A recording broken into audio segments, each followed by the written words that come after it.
श्री कृष्ण गोविंद हरे मुरारी, हे नाथ नारायण वासुदेवा। श्री कृष्ण गोविंद हरे मुरारी, हे नाथ नारायण वासुदेवा। हे नाथ नारायण वासुदेवा, हे नाथ नारायण वासुदेवा। श्रीमद् भागवत अष्टम स्कंद अथाष्टमो अध्याय। समुद्र से अमृत का प्रकट होना और भगवान का मोहिनी अवतार ग्रहण करना। श्री शुक उवाच। पीते करे वृषांकेण प्रीतास्ते अमरदानवः, ममन्थुस्तरथा रसा सिंधुम हविर्धानी ततो भवत्। श्री सुखदेव जी कहते हैं, इस प्रकार जब शंकर भगवान ने विष पी लिया तब देवताओं और असुरों को बड़ी प्रसन्नता हुई। वे फिर नए उत्साह से समुद्र मथने लगे। तब समुद्र से कामधेनु प्रकट हुई। तामाग्निहोत्रीं ऋषयो जग्रहुर्ब्रह्मवादिर, यज्ञस्य देवायानस्य मेध्याय हविषे नृप। ततः उच्चे स्रवा नाम हयो भूचन्द्रपाण्डुरः, तस्मिन् बली स्पृहां चक्रे नेन्द्र ईश्वर शिक्षया। तत ऐरावतो नाम वारणेन्द्रो विनिर्गतः, दन्तैश्चतुर्भिः श्वेतार्द्रे हरन् भगवतो महिम्। कौस्तुभाख्यमभूदरत्नं पद्मरागो महोदधे, तस्मिन् हरिस्पृहां चक्रे वृक्षोऽलङ्करणे मणो। ततो भवत पारिजातः सुरलोकविभूषणं, पूरत्यर्थिनो योऽर्थे शश्वद भुवि यथा भवान्। ततश्चाप्सरसो जाता निष्कण्ठय सुवाससः, रमण्य स्वर्गिणा वल्गुगतिलीलावलोकने। ततश्चाविरभूत साक्षात् श्री रमा भगवत्परा, रञ्जयन्ती दिशः कान्त्या विद्युत सौदामणि यथा। तस्यां चक्रुस्पृहां सर्वेषु ससुरासुरमानवः, रूपौर्दार्यवयो वर्णमहिमाक्षिप्तचेतसः। तस्यासन्मानिन्ये महेन्द्रो महदद्भुतं, मूर्तिर्मत्यः सरिश्रेष्ठा हेमकुम्भैर्जलं शुचिः। अभिषेचनिका भूमिराहरत सकल औषधि, गाव पंच पवित्राणि वसंतो मधुमाधवो। वह अग्निहोत्र की सामग्री उत्पन्न करने वाली थी, इसलिए ब्रह्मलोक तक पहुंचाने वाले यज्ञ के लिए उपयोगी पवित्र घी, दूध आदि प्राप्त करने के लिए ब्रह्मवादी ऋषियों ने उसे ग्रहण किया। उसके बाद उच्चे स्रवा नाम का घोड़ा निकला। देखिए, जिन रत्नों की हमें समुद्र मंथन से प्राप्ति हुई, सबसे पहले विष जिसे भगवान शिव ने ग्रहण किया, उसके पश्चात कामधेनु जिसे ऋषियों ने ग्रहण किया, उसके पश्चात उच्चे स्रवा नाम का घोड़ा निकला। वह चंद्रमा के समान श्वेत वर्ण का था। बलि ने उसे लेने की इच्छा प्रकट की। इंद्र ने उसे नहीं चाहा क्योंकि भगवान ने उन्हें पहले से ही सिखा रखा था। तदनंतर ऐरावत नाम का श्रेष्ठ हाथी निकला। उसके बड़े बड़े 4 दांत थे जो उज्ज्वल वर्ण कैलाश की शोभा को भी मात करते थे। तत्पश्चात कौस्तुभ नाम का पद्मराग मणि समुद्र से निकली। उस मणि को अपने हृदय पर धारण करने के लिए अजित भगवान ने लेना चाहा। परीक्षित, इसके बाद स्वर्गलोक की शोभा बढ़ाने वाला कल्प वृक्ष निकला। वह याचकों की इच्छाएं उनकी इच्छित वस्तु देकर वैसे ही पूर्ण करता रहता है जैसे पृथ्वी पर तुम सबकी इच्छाएं पूर्ण करते हो। तत्पश्चात अप्सराएं प्रकट हुई। वे सुंदर वस्त्रों से सुसज्जित एवं गले में स्वर्णहार पहने हुए थी। वे अपनी मनोहर चाल और विलास भरी चितवन से देवताओं को सुख पहुंचाने वाली हुई। इसके बाद शोभा की मूर्ति स्वयं भगवती लक्ष्मी देवी प्रकट हुई। वे भगवान की नित्य शक्ति हैं। उनकी बिजली के समान चमकीली छटा से दिशाएं जगमगा उठी। उनके सौंदर्य, औदार्य, यौवन, रूप, रंग और महिमा से सबका चित्त खिंच गया। देवता, असुर, मनुष्य सभी ने चाहा कि ये हमें मिल जाए। स्वयं इंद्र अपने हाथों उनके बैठने के लिए बड़ा विचित्र आसन लेकर आए। श्रेष्ठ नदियों ने मूर्तिमान होकर उनके अभिषेक के लिए सोने के घड़ों में भर भर कर पवित्र जल ला दिया। पृथ्वी ने अभिषेक के योग्य सब औषधियां दी। गौओं ने पंचगव्य और वसंत ऋतु ने चैत्र वैशाख में होने वाले सब फूल फल उपस्थित कर दिए। ऋषिया कल्पयाञ्चुक्रूरभिषेकं यथाविधि जगुर्भद्राणि गन्धर्वा नट्यश्च ननृतुर्जगु मेघा मृदंग पणव मुरजानक गोमुखान व्यनादयं शंख वेणु वीणास्तु मूलनिस्वनान्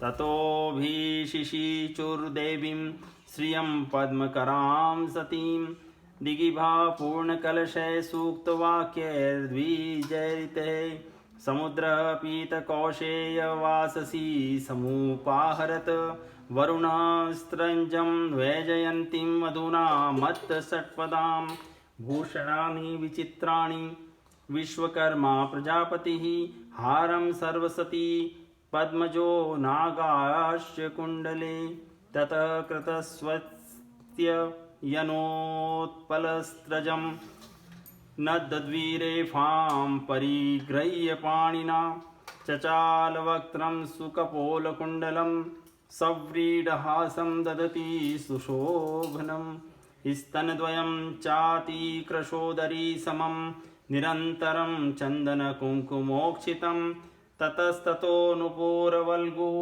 शिञ्जिते विर्सर्पति हेमलतेव सा बभो विलोकयन्ती निर्वद्यमात्मनः पदं ध्रुवं चाव्यभिचारि सद्गुणं गन्धर्वयक्षासुरसिद्धचारण त्रैविष्टपेयादिशूनान्वविन्दत। इन सामग्रियों से ऋषियों ने विधि पूर्वक उनका अभिषेक संपन्न किया। गंधर्वों ने मंगलमय संगीत की तान छेड़ दी। नर्तकियां नाच नाच कर गाने लगी। बादल सदैव होकर मृदंग, डमरू, ढोल, नगारे, नरसिंगे, शंख, वेणु और वीणा बड़े जोर से बजाने लगे। तब भगवती लक्ष्मी देवी हाथ में कमल लेकर सिंहासन पर विराजमान हो गई। दिग्गजों ने जल से भरे कलशों से उनको स्नान कराया। उस समय ब्राह्मण गण वेद मंत्रों का पाठ कर रहे थे। समुद्र ने पीले रेशमी वस्त्र उनको पहनने के लिए दिए। वरुण ने ऐसी वैजयंती माला समर्पित की जिसकी मधुमय सुगंध से भौरे मतवाले हो रहे थे। प्रजापति विश्वकर्मा ने भांति भांति के गहने, सरस्वती ने मोतियों का हार, ब्रह्मा जी ने कमल और नागों ने 2 कुंडल समर्पित किए। इसके बाद लक्ष्मी जी ब्राह्मणों के स्वस्तेयन पाठ कर चुकने पर अपने हाथों में कमल की माला लेकर उसे सर्वगुण संपन्न पुरुष के गले में डालने चली। माला के आसपास उसकी सुगंध से मतवाले हुए भौरे गुंजार कर रहे थे। उस समय लक्ष्मी जी के मुख की शोभा अवर्णनीय हो रही थी। सुंदर कपोलों पर कुंडल लटक रहे थे। लक्ष्मी जी कुछ लज्जा के साथ मंद मंद मुस्कुरा रही थी। उनकी कमर बहुत पतली थी। उनके स्तन बिल्कुल सटे हुए और सुंदर थे। उन पर चंदन और केसर का लेप किया हुआ था। जब वे इधर उधर चलती थी तब उनकी पायजेब से बड़ी मधुर झनकार निकलती थी। ऐसा जान पड़ता था मानो कोई सोने की लता इधर उधर घूम फिर रही हैं। वे चाहती थी कि मुझे कोई निर्दोष और समस्त उत्तम गुणों से नित्य युक्त अविनाशी पुरुष मिले तो उसे मैं अपना आश्रय बनाऊं, वरण करूं। परंतु गंधर्व, यक्ष, असुर, सिद्ध, चारण, देवता आदि में कोई भी वैसा पुरुष उन्हें न मिला।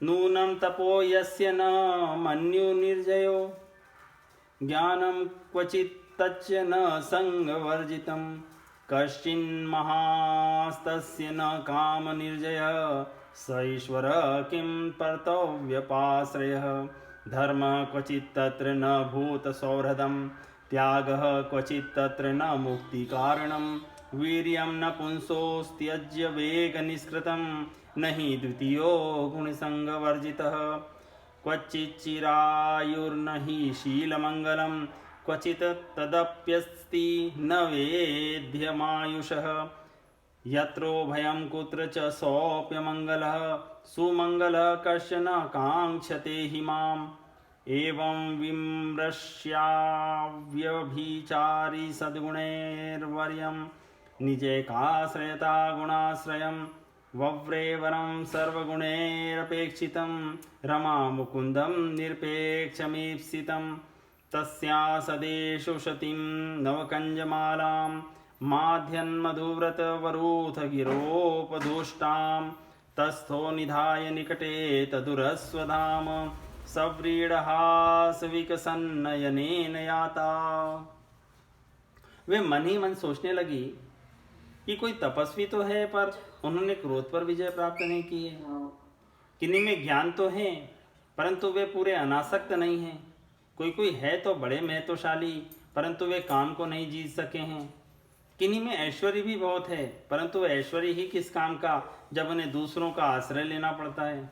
किन्हीं में धर्माचरण तो है परंतु प्राणियों के प्रति वे प्रेम का पूरा बर्ताव नहीं करते। त्याग तो है परंतु केवल त्याग ही तो मुक्ति का कारण नहीं है। किन्हीं किन्हीं में वीरता तो अवश्य है परंतु वे भी काल के पंजे से बाहर नहीं हैं। अवश्य ही कुछ महात्माओं में विषयासक्ति नहीं है परंतु वे तो निरंतर अद्वैत समाधि में ही तल्लीन रहते हैं।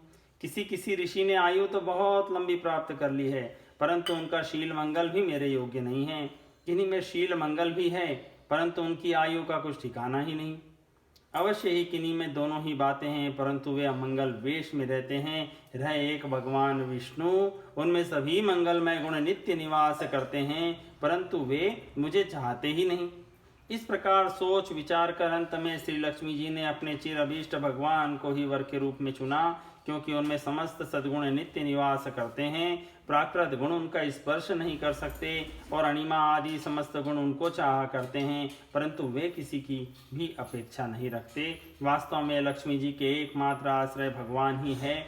इसी से उन्होंने उन्हीं को वर्ण किया। लक्ष्मी जी ने भगवान के गलों में वह नवीन कमलों की सुंदर माला पहना दी जिसके चारों ओर झुंड के झुंड मतवाले मधुकर गुंजार कर रहे थे। इसके बाद लज्जापूर्ण मुस्कान और प्रेम पूर्ण चितवन से अपने निवास स्थान उनके वक्ष स्थल को देखती हुई वे उनके पास ही खड़ी हो गई।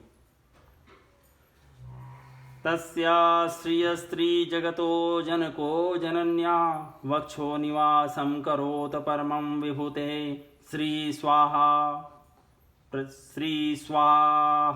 प्रजा सकरुणेन निरीक्षणेन दयत्र स्थिते धयत साधिपतिं स्त्रीलोकान् शङ्खतोर्यमृदङ्गानां वादित्राण प्रथुस्वनः देवानुगाना सस्त्रीणां नृत्यता गायतामभूत् ब्रह्मरुद्राङ्गिरो मुख्या सर्वे विश्वसृजो भुविभुम् इडिरे वितर्थैर्मन्त्रे स्तरलिङ्गे पुष्पवर्णि वर्षिणः श्रिया विलोकिता देवा स प्रजापतय प्रजा शीलादिगुणसम्पन्ना लेभिरे निवृत्तिं परां निस्तत्वा लोलुपा राजन निरुद्योगागतत्रपा यदा चोपेक्षिता लक्ष्म्या बभूवुर्दैत्यदानवः अथासीदवारुणी देवी कन्या कमललोचना असुरा जग्रहुस्तां वै हरेरनुमतेन ते यथोदमेर्मथिमानात् काश्यपैर्मृथार्थिभिः उदत्तिष्ठन् महाराज पुरुषः परमाद्भुतः दीर्घपीवरद्दोदण्ड कम्बुग्रीवोरुणेक्षणः श्यामलस्तरुणस्तृग्वी सर्वाभरणभूषितः पीतवासा महोरस्कः सम्भ्रष्टमणिकुण्डलः स्निग्धकुञ्चितकेशान्त सुभगसिंहविक्रमः अमृतापूर्णकलशः बिभ्रदवलयभूषितः स वै भगवतः साक्षात् विष्णोरंशांश संभवः। जगत पिता भगवान ने जगत जननी समस्त संपत्तियों के अधिष्ठात्र देवता श्री लक्ष्मी जी को अपने वक्ष स्थल पर ही सर्वदा निवास करने का स्थान दिया। लक्ष्मी जी ने वहां विराजमान होकर अपनी करुणामयी चितवन से तीनों लोक लोकपति और अपनी प्यारी प्रजा की अभिवृद्धि की। उस समय शंख तुरही मृदंग आदि बाजे बजने लगे। गंधर्व अप्सराओं के साथ नाचने गाने लगे। इससे बड़ा भारी शब्द होने लगा। ब्रह्मा, रुद्र, अंगिरा आदि सब प्रजापति पुष्प वर्षा करते हुए भगवान के गुण स्वरूप और लीला आदि के यथार्थ वर्णन करने वाले मंत्रों से उनकी स्तुति करने लगे। देवता, प्रजापति और प्रजा सभी लक्ष्मी जी की कृपा दृष्टि से शील आदि उत्तम गुणों से संपन्न होकर बहुत सुखी हो गए।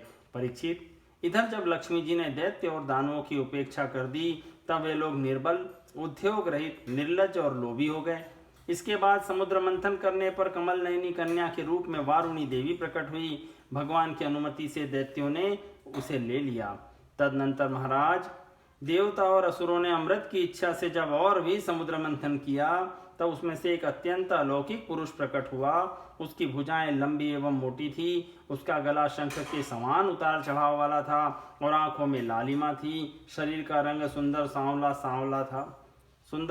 सांवला था। गले में माला, अंग अंग सब प्रकार के आभूषणों से सुसज्जित, शरीर पर पीतांबर, कानों में चमकीले मणियों के कुंडल, चौड़ी छाती, तरुण अवस्था, सिंह के समान पराक्रम, अनुपम सौंदर्य, चिकने और घुंघराले बाल लहराते हुए उस पुरुष की छवि बड़ी अनोखी थी। उसके हाथों में कंगन और अमृत से भरा हुआ कलश था। वह साक्षात विष्णु भगवान के अंशांश अवतार थे। धन्वन्तरिरिति ख्यातायुर्वेद द्रगिज्यभाक् तमालोक्यासुरा सर्वे कलशं चामृतावृतं लिप्सन्तः सर्ववस्तूनि कलशं तरसाहरन् नीयमाने सुरेस्तस्मिन् कलशे मृतभाजने विषण्णमनसो देवारिं शरणमाययुः इति तद्दैन्यमालोक्य भगवान् भृत्यकामकृत मा खिद्यत मिथोऽर्थ वः साधयिष्ये स्वमायया मितकालिरभूत् तेषां तदर्थे तर्षचेतसाम् अहं पूर्वं न त्वमिति प्रभो देवां स्वं भागर्महन्ति ये तुल्याया सहेतवः सत्रयाग इवैतस्मिन्नेष धर्म सनातनः इति स स्वान् प्रत्यशे धन्वे दैतेया जातमत्सरा दुर्बला प्रबलान् राजन् गृहीत कलशान्मुहुः एतस्मिन्नरे विष्णु सर्वोपाय विधीश्वरः योषिद्रूपम निर्देश्यं दधार परमाद्भुतं प्रेक्षणीयोत्पलश्यामं सर्वावयव सुन्दरं समानकर्णाभरणं सुकपोलोन्नसाननं नवयौवन निवृत्तस्तनभार कृशोदरं मुखामोदारुनुरक्ता लिझङ्कारोद्विग्नलोचनं बिभ्रतस्वकेशभारेण मालात्मुत्फुल्लमल्लिकां सुग्रीवकण्ठाभरणं सुभुजङ्गादभूषितं विरजाम्बरसंवीतनितम्ब द्वीपशोभया काञ्च्या प्रविलसत्वल्गुचलच्चरणनूपुरं सव्रीडस्मितविक्षिप्तभ्रूविलासावलोकने दैत्ययूथ पचेतः सुकाममुद्दीपयन्मुहुः। वे ही आयुर्वेद के प्रवर्तक और यज्ञ भोक्ता धन्वंतरी के नाम से सुप्रसिद्ध हुए। जब दैत्यों की दृष्टि उन पर और उनके हाथ में अमृत से भरे हुए कलश पर पड़ी, तब उन्होंने शीघ्रता से बलात् उस अमृत के कलश को छीन लिया। वे तो पहले से ही इस ताक में थे कि किसी तरह समुद्र मंथन से निकली हुई सभी वस्तुएं हमें मिल जाएं। जब असुर उस अमृत से भरे कलश को छीन ले गए, तब देवताओं का मन विषाद से भर गया और वे भगवान की शरण में आए। उनकी दीन दशा देखकर भक्तवाच्छा कल्पतरु भगवान ने कहा, देवताओं, तुम लोग खेद मत करो, मैं अपनी माया से उनमें आपस की फूट डालकर अभी तुम्हारा काम बना देता हूँ। परीक्षित, अमृत लोलुप दैत्यों में उसके लिए आपस में झगड़ा खड़ा हो गया। सभी कहने लगे, पहले मैं पीऊँगा, पहले मैं, तुम नहीं। उनमें जो दुर्बल थे वे उन बलवान दैत्यों का विरोध करने लगे जिन्होंने कलश छीनकर अपने हाथ में कर लिया था। वे ईर्ष्यावश धर्म की दुहाई देकर उनको रोकने और बार बार कहने लगे, भाई, देवताओं ने हमारे भी बराबर ही परिश्रम किया है, उनको भी यज्ञ भाग के समान इसका भाग मिलना ही चाहिए, यही सनातन धर्म है। इस प्रकार इधर उधर दैत्यों में तू मैं हो रही थी, और उधर सभी उपाय जानने वालों के स्वामी चतुर शिरोमणि भगवान ने अत्यंत अद्भुत और अवर्णनीय स्त्री का रूप धारण किया। शरीर का रंग नील कमल के समान श्याम एवं देखने ही योग्य था। अंग प्रत्यंग बड़े ही आकर्षक थे। दोनों कान बराबर और कर्ण फूल से सुशोभित थे। सुंदर कपोल, ऊंची नासिका और रमणीय मुख, नई जवानी के कारण स्तन उभरे हुए और उन्हीं के भार से कमर पतली हो गई थी। मुख से निकलती हुई सुगंध के प्रेम से गुनगुनाते हुए भौरे उस पर टूट पड़ते थे, जिससे नेत्रों में कुछ घबराहट का भाव आ जाता था। अपने लंबे केश पाशों में उन्होंने खिले हुए बेले के पुष्पों की माला गूंथ रखी थी। सुंदर गले में कंठ के आभूषण और सुंदर भुजाओं में बाजूबंद सुशोभित कर रखे थे। इनके चरणों के नुपुर मधुर ध्वनि से रुंझुन रुंझुन कर रहे थे, और स्वच्छ साड़ी से ढके हुए नितंब द्वीप पर शोभायमान करधनी अपनी अनूठी छटा छिटका रही थी। अपनी सलज्ज मुस्कान, नाचती हुई तिरछी भवें और विलास भरी चितवन से मोहिनी रूपधारी भगवान दैत्य सेनापतियों के चित्त में बार बार कामोद्दीपन करने लगे। इति श्रीमद्भागवते महापुराणे पारमहंस्यां संहितायाम् अष्टम स्कंदे भगवन्मान्योपलम्भनं नाम अष्टमोऽध्याय सम्पूर्णम्।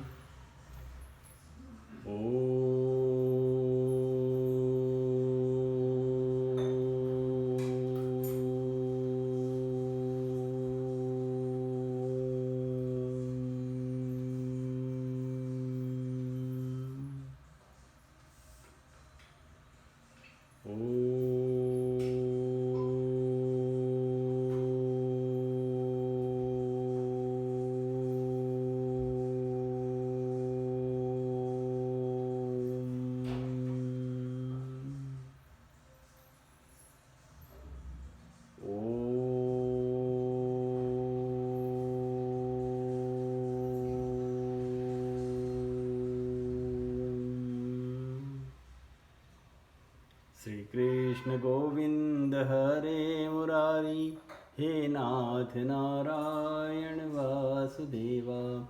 श्री कृष्ण गोविंद हरे मुरारी, हे नाथ नारायण वासुदेवा। हे नाथ नारायण वासुदेवा, हे नाथ